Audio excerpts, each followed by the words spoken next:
Morning, good evening, good afternoon, wonderful people of the internet. We're back again with our Saturday video, keeping that streak going. This is 3 weeks in a row. We're going for the upload. And today I wanted to address something that as a libertarian is, well, pretty close to my heart, right? And it's gun control. As we may have known, President Biden did a press conference a little while back in New York City, of all places, talking about gun violence and gun control. So today we're going to watch a little snippet of what he had to say, and we're going to react to it real time. Well, it's a recording that I've made, but I'm going to react to it as he speaks. And I'll probably throw some stuff up on the screen. But let's just get right into it, right? So, community police and the people who are going to protect them. Look, as I said, we're not about defunding. We're about funding and providing. I do think that's true. I don't think President Biden has ever actually stated that he wants to defund the police directly. Now, we need more social he may have workers. said things that could be construed that way, but I don't think he's ever outright called for the defunding of the police. So that's a good call on his part. He's right that you could use more people in the communities, right? Social workers, but this doesn't mean you need to be taking cops off the street either. They serve a purpose.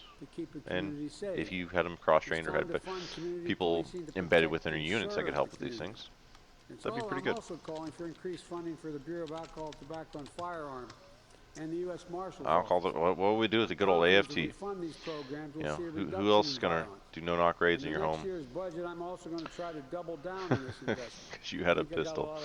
That's I don't know. Mayor Adams, you say I don't think they should exist as an agency, but whatever. Well, I put forward a plan to dam up some of those streams. You can count on me to be a partner in that effort. And I have the U.S. Attorney. I wouldn't count on him for anything. He's basically worthless as a president at this point. And we put together a comprehensive strategy to combat gun crime in cities like New York, Philadelphia, Atlanta, and. So here's the issue when you start talking about gun crime in these major cities. These are some of the cities that have the strictest gun laws on record, and yet you still see these skyrocketing crime rates, right? They still have some of the highest gun crime rates in the country. And you make the argument, well, yeah, they're congested places. Of course, there's more people there, so they're going to have higher crime rates. Okay. But that doesn't negate the fact that they already have laws in the books that are supposed to prevent this. They already have laws that are supposed to be doing this. And he's saying, well, we're going to create more. If something doesn't work, why double down, right? This is the thing about socialism. It's like, well, we haven't tried real socialism. We're going to do it this way. And when it fails, we're going to double down on it. And eventually you got to scrap the plan, right? So we'll see. We'll let him keep speaking. Many other cities, San Francisco. First, you want to crack down on the flow of firearms used to commit violence. That includes taking on and shutting down rogue gun dealers. Okay. So you want to crack down the flow of firearms. Haven't we tried this before? We tried this one already with guns, but we've also tried it with prohibition, right? This is when we completely outlawed alcohol. And all we created was a black market for it. And this is the argument they use for abortion, right? Is if we make abortion illegal, you're just going to have backroom abortions. So your own argument, either you have to accept the basis of that argument that if you try and shut this down, you're only going to create a black market. It's not going to stop the product. It's going to make it riskier. They're going to come up with new and interesting ways to get guns where they can be sold because there's a profit to be made. Right? It's the same argument that you use when you talk about abortion. So, but we've already tried this. We've had prohibition. That didn't work. That only made things worse. Look at the drugs or the war on drugs. Like this year we had one of the biggest opioid crises of ever. I forget the exact numbers, but overdoses were up 700% or some dumbass shit. Shit was ridiculous. Right? But we have this war on drugs that all of a sudden is bringing more drugs in this country. And so you're basically starting a war on guns. So to do this, you're just making a market, but you're doubling down on laws that you already know are ineffective. That's just asinine. It's straight up asinine. That's all you can say about it. It's stupid, and we shouldn't be doing this. It's about doing background checks, as well as outright selling,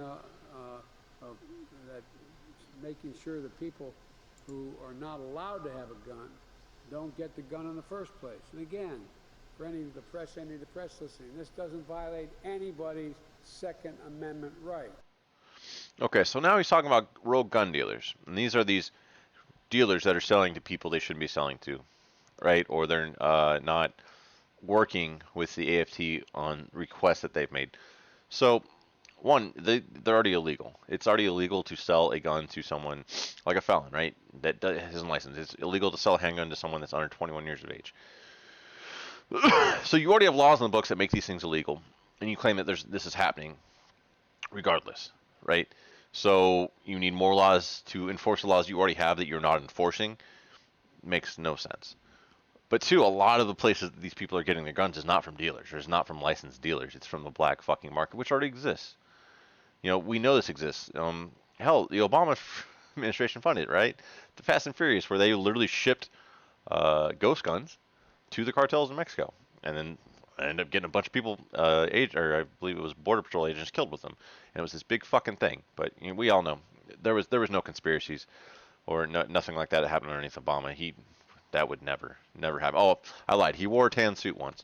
He did wear a tan suit.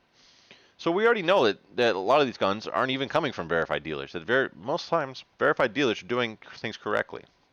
Now, if they don't want to go along with your request, it's a request. It's not a demand. They can turn that down. That's fine. That's within their legal rights. That doesn't make them rogue dealers because they don't want to cooperate with the AF or the ATF. And I can't blame them, right? If you own a gun shop, you're probably really very, very much pro Second Amendment, which means you despise the ATF.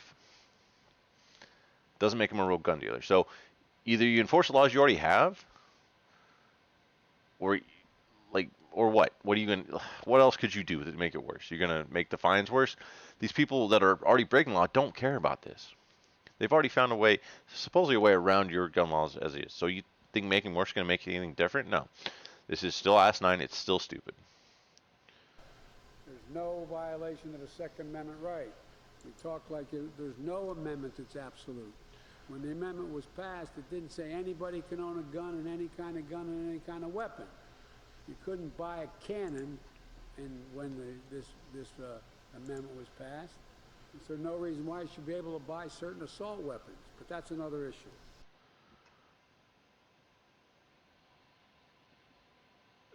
Are you really this fucking stupid, Joe Biden?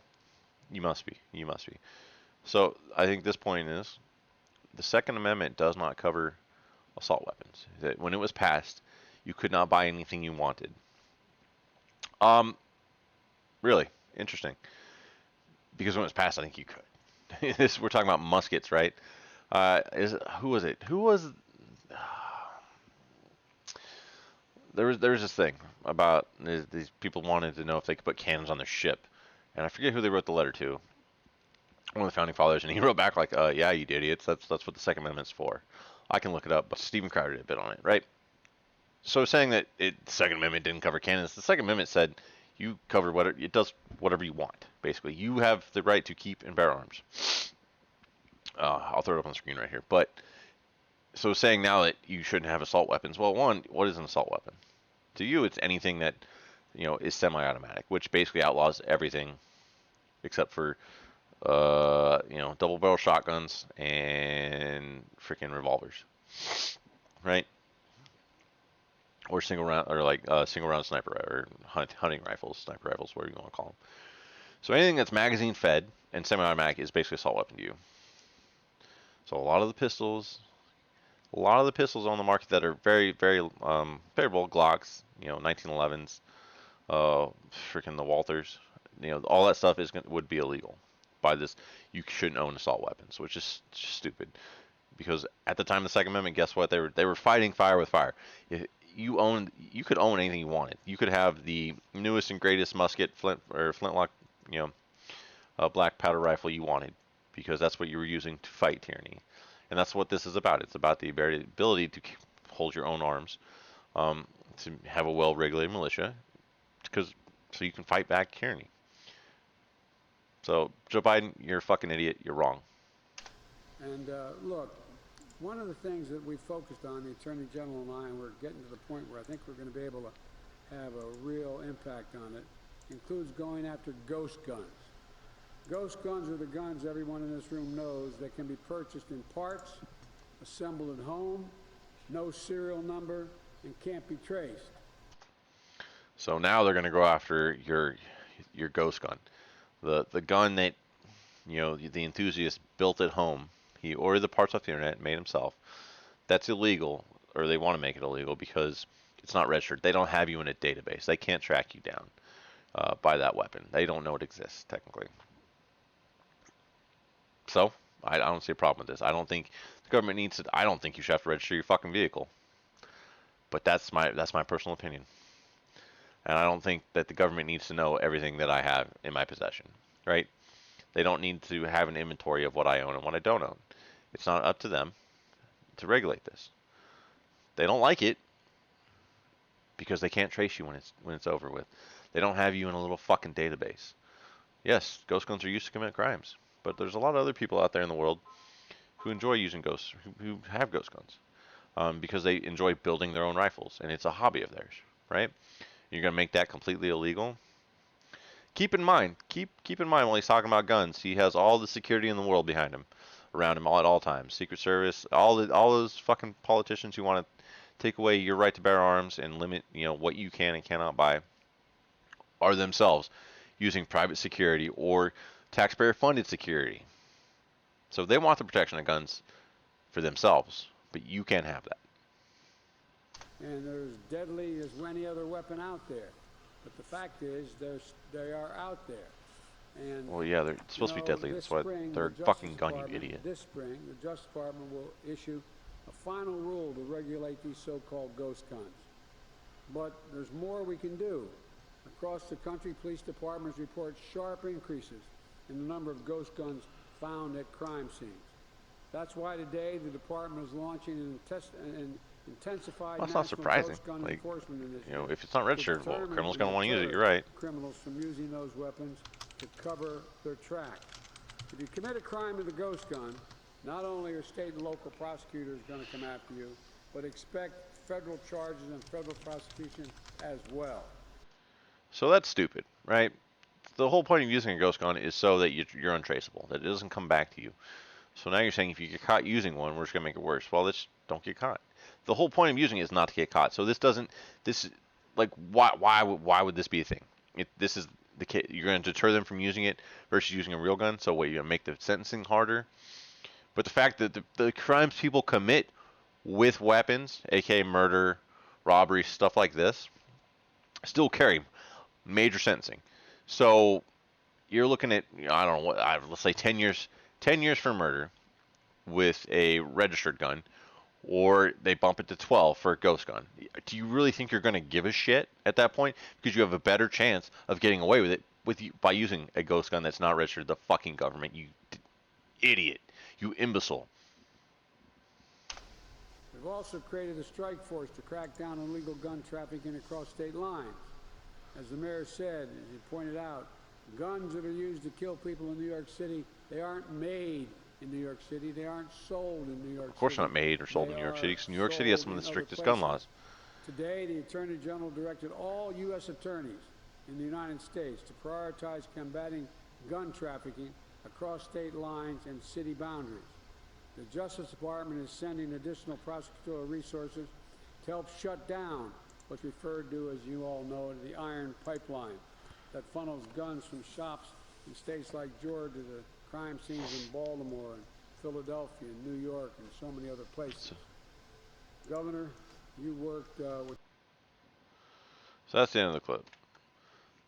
So supposedly there's this great pipeline it's up here shuffling guns from wherever to Georgia to Baltimore to DC area and then up to New York. Right? So sure, whatever. If you think that might be a good way to go for your new resources to waste, but good luck.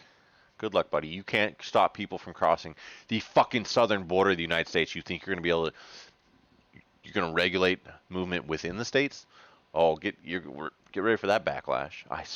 This is not good. This is not a winning topic for Dems. It never has been. This is why it comes up and nothing ever gets done. Right?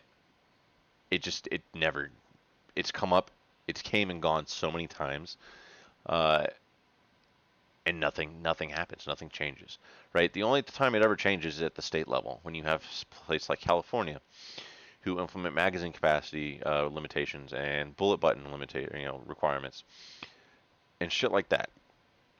And the people that abide by those stuff are your law-abiding citizens. This doesn't affect the criminals you're talking about going after. This doesn't affect the people that are committing crimes with these weapons. So doubling down with your dumbass laws isn't going to change anything. This is why it's a bad issue, because you can't effectively do anything about it, right? It's not an issue of how many laws you can put in the books. It's an issue of morality. And as he started out with building better communities, right? So if you give people other options besides committing crime, because most crime is like violent crime is done to make money. That's why people rob each other. That's why you have gang murders, right? It's because they're in a gang to make money selling drugs and doing those things because that's the best way they can make money. That is their easiest way to make a living. But if you give them other opportunities, give them a way out, then you disincentivize the crime. So instead of focusing on fucking dumbass gun laws, which are only going to affect law-abiding citizens, maybe you should focus on communities like you're talking about. But that's been the video for today. Joe Biden's an idiot, doesn't always talk about as usual. See you back again next week. Maybe we'll talk about his lovely inflation rates, or who knows? Maybe we'll talk about his poll numbers, which are terrible. Maybe by then Ukraine will be invaded by Russia, and we'll see how this asshole responds. He probably guarantee nothing happens. But other than that, hope y'all have a wonderful rest of the week, and enjoy your Super Bowl. Go Bengals. That's all I'm gonna say. Toodles.